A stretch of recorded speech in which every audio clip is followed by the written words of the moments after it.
Hola queridos amigos, bienvenidos a este nuevo episodio del podcast para la Biblia Real. Es para mí un gusto escuchar de tantas personas que este podcast y este medio les ha servido para reflexionar de Dios o acerca de Dios y más allá de la Biblia, de lo que normalmente escuchamos y de las tendencias que hay. Es muy bueno para mí, me da mucha alegría poder escucharlos. Retroalimentaciones, gente que yo ni me imagino y dice, oye, estaba escuchando tu podcast. Eso para mí me produce mucha alegría. Y creo que una de las cosas que debe pasar en el podcast y que nos genera las redes sociales es la posibilidad precisamente de interacción. Una de las cosas que pasa con cierta frecuencia es que, ¿cómo lo diría? Como que digamos que cuando hablamos de la Biblia, a veces si venimos de un contexto cristiano, evangélico o incluso católico tradicional, suele pasar que es un monólogo, o sea, nos sentamos a escuchar de alguien que en ocasiones obviamente es relevante para nuestra vida con mucha frecuencia, pero en otras ocasiones hay momentos donde es sumamente descontextual, porque no está escuchando nuestra pregunta y simplemente es un monólogo donde escuchamos a alguien, pero ese alguien no nos escucha. Entonces yo creo que las redes sociales han dado la posibilidad del diálogo y de la capacidad que tenemos de interactuar respecto a ciertos temas. Hace un tiempo, pues casi al principio del podcast o como a la mitad, no sé, decidí lanzar la idea que si alguien quería hacer alguna pregunta respecto a algún tema que quisiera hablar, lo podía hacer. Y varias personas me escribieron con algunas ideas de algunas temáticas que pudiera ir tratando. Una vez más, abro esa invitación si quisieras que reflexionáramos sobre un tema juntos. Desde una perspectiva bíblica de pronto diferente o algo así, entonces sería muy interesante y hay personas muy queridas que me enviaron casi una lista completa de temas y yo lo entiendo no simplemente como algo incisivo, ¿no? Como una duda incisiva de ¿y qué dice esto? ¿y qué dice esto?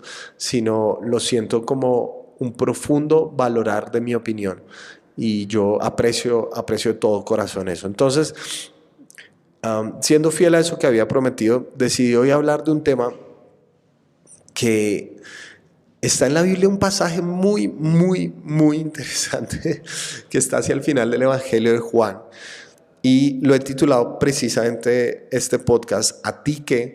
Porque es una frase que está en la coyuntura y en la esencia de esta escena. Básicamente lo que había pasado en ese momento es que Jesús había muerto, pero antes de la muerte de Jesús, Pedro lo negó. Jesús le había dicho que lo negaría 3 veces y Pedro dijo, no, yo qué te voy a negar, Señor, yo voy contigo hasta la muerte. Y efectivamente, esa misma noche en la que Pedro había prometido no negar a Jesús, le dio la espalda. Y dice el texto que Pedro se fue y se alejó y volvió a su oficio anterior, que era el de ser pescador. Eso es muy diciente porque básicamente Pedro siente que ya él no da la talla, ¿no? ¿Qué clase de discípulo es uno que niega a su maestro? Uno no muy bueno, uno que no merece ser discípulo. Entonces, Pedro regresa a ese lugar y es muy bonito como Juan narra esa historia porque básicamente nos cuenta algo del corazón de Pedro, porque repite de forma casi exacta la primera vez que Pedro fue encontrado por Jesús precisamente como pescador. Pedro empieza a unir los puntos y dice, este es el Señor, este es Jesús. Y Pedro tiene un diálogo de restauración con Jesús, donde Jesús lo anima a seguir adelante. Y creo que ese es un tema muy importante y muy esencial que la otra semana hablaremos un poco al respecto. Pero quiero centrarme en otra parte de la conversación. Después de que Pedro tiene este diálogo con Jesús, se encuentra con esta situación, ¿no? Entonces dice Juan 21, del 20 al 22, dice así. Al volverse, Pedro vio que lo seguía el discípulo a quien Jesús amaba. Se está refiriendo específicamente a Juan. Entonces Pedro vio que lo seguía Juan, el mismo que en la cena se había reclinado sobre Jesús y le había dicho: Señor, ¿quién es el que va a traicionarte? Al verlo, Pedro preguntó: Señor, ¿y este qué? Si quiero que él permanezca vivo hasta que yo vuelva, ¿a ti qué? Tú sígueme nomás. Dígame por favor si esa no es una de las mejores respuestas que han encontrado en los evangelios. Jesús, la encarnación de la bondad, de la gracia, de la misericordia de Dios por cada uno de los seres humanos, le dice a Pedro: ¿a ti qué te importa? Sí, Pedro, ¿por qué andas cuestionando por la vida de otra persona? Y eso es muy interesante porque normalmente nosotros tenemos la tendencia como seres humanos a mirar constantemente el jardín del otro, ¿no? Y a estar pendientes de cómo van los otros y de saber dónde está la vida del otro. Y Jesús rompe drásticamente con esa mentalidad, diciéndole a Pedro: tú sígueme nomás. Creo que hay una línea muy delgada entre el aspecto de seguir a Jesús de forma personal y el individualismo. El cristianismo no es individualista, no se trata como de lo que yo sienta, lo que yo quiera, no tengo contacto con otras personas, no me importa lo que otras personas piensen, digan, hagan, yo solo con el Señor. Eso es sumamente individualista, porque la fe cristiana está para ser vivida en comunidad, donde nos apoyamos unos a otros, donde nos amamos unos a otros, donde nos animamos, donde nos exhortamos unos a otros. Pero, hay una dimensión personal dentro de esa fe. Por supuesto que debemos pertenecer a una comunidad, pero en última instancia, la decisión de seguir a Jesús es una decisión que nadie puede tomar por nosotros. Por supuesto, amamos a Dios y en última instancia, realmente sabemos cuánto amamos a Dios cuando amamos a los demás. Pero amamos a Dios como una decisión y una elección personal de seguir a Jesús. Eso nadie te lo puede quitar, pero tampoco nadie te lo puede imponer. No se puede ser cristiano por herencia, no se puede ser cristiano porque mi familia es cristiana, no se es cristiano porque mis papás son cristianos. En última instancia, es un tú sígueme nomás. Entonces, somos llamados a abandonar esta espiritualidad comparativa y abrazar el seguimiento personal. De dejar de constantemente estar mirando en el patio del otro, porque es una tendencia humana sumamente arraigada en nuestro corazón y que trasciende todos los límites, pensando por ejemplo en los pastores, ¿no? Cuando yo voy a una reunión de pastores, normalmente lo que hacemos es, cuando se enteran que soy pastor de una iglesia, la siguiente pregunta que me van a hacer y que yo he hecho muchas veces es: ¿y cuánta gente va a tu iglesia? ¿No? Porque pensamos que la cantidad de personas que asisten a la iglesia significa que nuestra iglesia está bien. Entonces, si digo, no, a mi iglesia van 1000 personas, wow, 1000 personas. Y aquel otro me dice, no, en nuestra iglesia van 30 personas. Entonces sentimos como, ay, pero no eres tan bueno, ¿no? Y tenemos esa tendencia, y soy muy honesto y casi que me confieso con eso, a veces a inflar los números, ¿no? O sea, van 20 personas, pero decimos, no, alrededor de 30 o algo así por el estilo. Como inflar los números para tratar de resguardar nuestro ego. Y eso es muy tóxico, muy dañino, porque esta competitividad malsana nos lleva por caminos que no son adecuados, porque a veces nos hacen creer mejores que los demás. Pertenezco a una comunidad donde nuestra forma de adoración y alabanza, digamos que es tranquila, no es tan expresiva o emocional. Por supuesto que hay personas que levantan sus manos y cierran sus ojos y cantan con todo su corazón, pero hay otras personas, especialmente los más adultos, que fueron enseñados dentro de una estructura un poco más firme en ese sentido de las expresiones emocionales. Entonces a veces ni cantan dentro de la alabanza, y es su forma de entender la situación y está bien, ¿no? Pero también ocurre que llegan personas de otros trasfondos evangélicos, y una vez alguien otros trasfondos evangélicos que son más emocionales, expresivos, ¿no? Y como el levantar las manos y el llorar como la expresión suprema de adoración, ¿no? Entonces, un día alguien se acercó a mí y me dijo, pastor, necesito hablar con usted. Y yo le dije, ¿qué pasó? ¿Podemos poner una cita en la semana? Y me dice, no, tiene que ser ya mismo. Y yo, uff, algo pasó porque era un domingo y yo dije, de pronto dije algo que no debía o algo así. Y la persona se acercó y me dijo, pastor, yo estaba adorando a Dios, levantando mis manos con mis ojos puestos en el Señor. Y me di cuenta que hay mucha gente, pastor, en esta iglesia que no adora a Dios. Y yo le pregunté, si tú estabas adorando a Dios, ¿cómo te diste cuenta que había otras personas que no lo adoraban?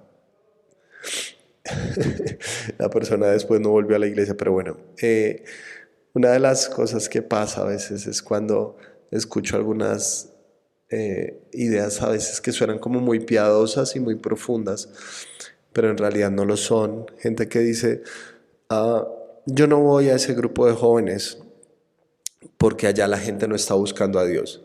Y entonces yo le pregunto, pero si tú estás buscando a Dios, supuestamente, ¿qué te afecta que otros lo hagan o no de la manera que tú lo esperas? Todo esto es porque la comparación está metida dentro de nuestro corazón y Jesús quiere romper eso porque uno de los temas que me preguntaron y de eso quería hablar en este podcast era sobre la autoestima. Yo sé que hay muchas cosas que se pueden decir, muchísimas cosas que se pueden decir y profundizar y de hecho en la otra entrega vamos a ver otra dimensión de este diálogo de Jesús con Pedro que nos ayuda a entender la autoestima desde una perspectiva diferente en el cristianismo. Pero yo he notado que este elemento comparativo es una de las cosas que más mina la autoestima de los seres humanos.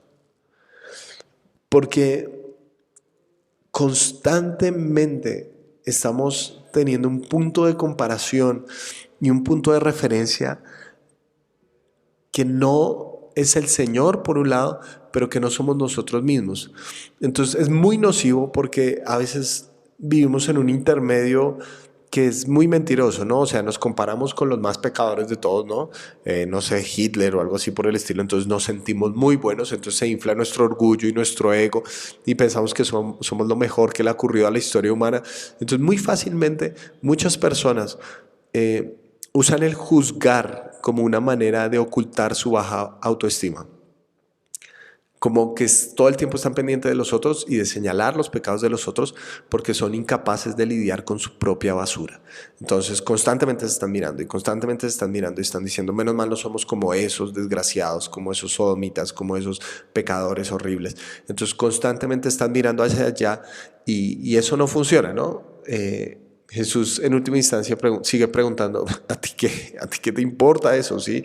El puesto de juez ya está ocupado y tú no estás en él. Entonces, eso es una forma de ocultar la baja autoestima, pero también cuando nos comparamos hacia arriba, entre comillas, ¿no? Vemos gente que admiramos y en este mundo de las redes sociales, donde todo el mundo obviamente publica las mejores fotos, ¿no? Nadie va a publicar las fotos más horribles, las fotos peleando con su hijo o con su esposa. Todo el mundo publica las fotos más bonitas, lo más hermoso, lo más diciente, lo más llamativo. Y, y tenemos esa tendencia en nuestro corazón y tenemos que aceptarlo, de sentir, yo nunca voy a llegar allá, nunca voy a llegar allá, no soy tan bueno, no soy tan capaz.